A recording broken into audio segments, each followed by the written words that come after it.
magkaroon ng buhay na masagana. Palapakan natin ng Jesus. Siya ang mag-ari sa atin, sa ating kawalan at kahirapan. Sino ang dahilan kung bakit tayo sa Christmas? Yeah.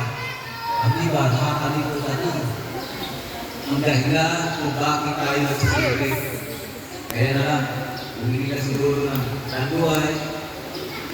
Matatapos mamaya, nag-aaway na, nasusukutan, makapugas.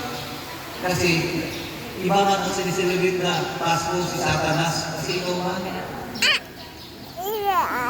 Sabihin mo sa katabi mo, Pastor, wala sa amin yan. Wala sa amin yan. Walang nagiinuman.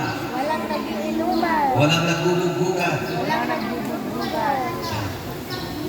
Ang iba nagsiselebrate kay Satanas. Kaya ano, nag-iinuman, nagsayawan, nag-aaway. Hindi naman talaga si Jesus.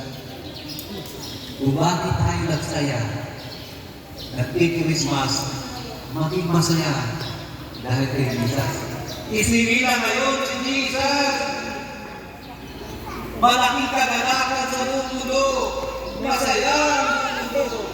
Huwag palakpakan natin si Jesus dahil kay Jesus. Amen?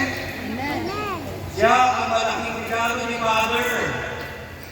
Sa lahat ng malahi, may negro, may itim, may babae, lahat ay malaking kaganapan. Mga bata, magsaya dahil isinilang si Jesus sa sabsaban.